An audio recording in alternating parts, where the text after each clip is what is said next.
Francis Bartholomé, bonjour. Bonjour. Je suis content de vous retrouver ici, sur le salon du CNPA. On est évidemment au cœur du mondial de l'automobile. Alors, dans quelques mois maintenant, il y aura une élection présidentielle. Évidemment, ça ne vous a pas échappé, Francis Bartholomé. Oui. En même temps d'ailleurs que l'élection du président du CNPA. Mais bon, ceci étant, je peux fermer la parenthèse.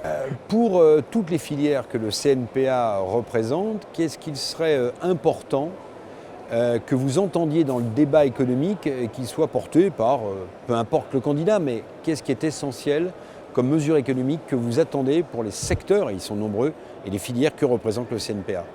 Je voudrais vous répondre, Eric, déjà sur le fait que je suis encore un chef d'entreprise, président d'une société de 250 salariés, qui peine à son développement, qui n'est pas, après une crise automobile que nous avons vécue.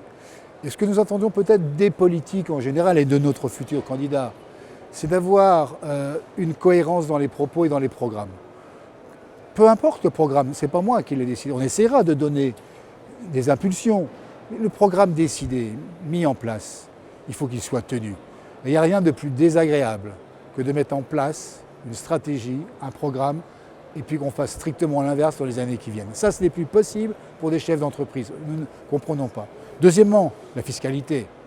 Soyons clairs et nets vis-à-vis de la fiscalité.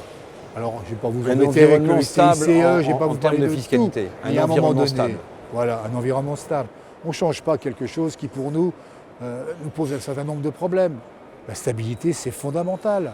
On ne travaille pas à 8 jours, on travaille avec des investissements dans nos métiers. Je pense notamment des amis concessionnaires sur des investissements qui peuvent des fois durer de 10 à 15 ans. On a besoin de se projeter. Donc voilà ce que je demanderais déjà un peu aux politiques. Bien sûr, si je reviens à ma casquette président du CNPA, j'ai envie de leur dire, regardez mon parc de mobilité, notamment quelque chose qui me marque, je crois que le pilier numéro 4, si je me souviens bien, qui était la gestion du parc roulant. Mais parlons-en.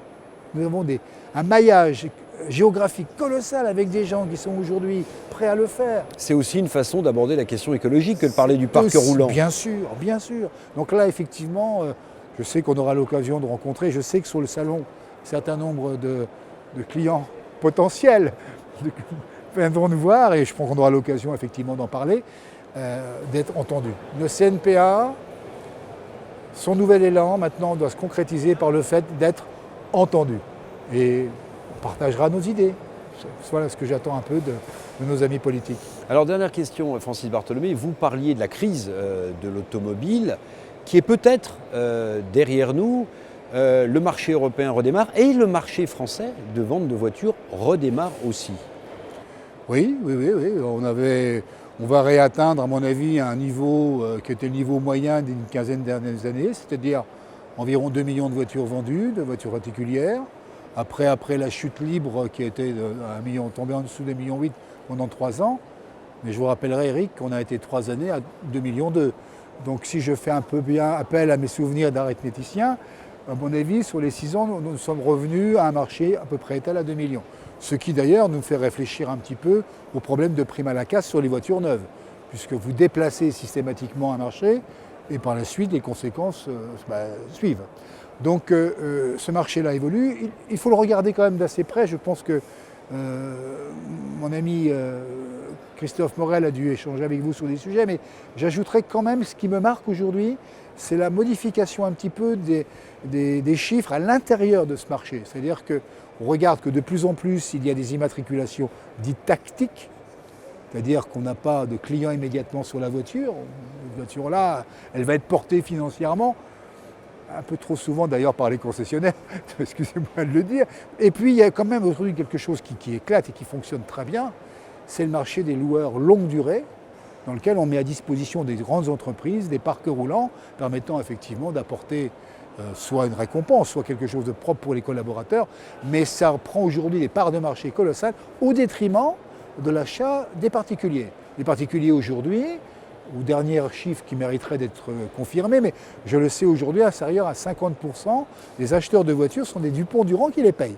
Donc c'est quand même assez important. Ça veut dire qu'on va sur des orientations de ce marché qui est quand même bien différent.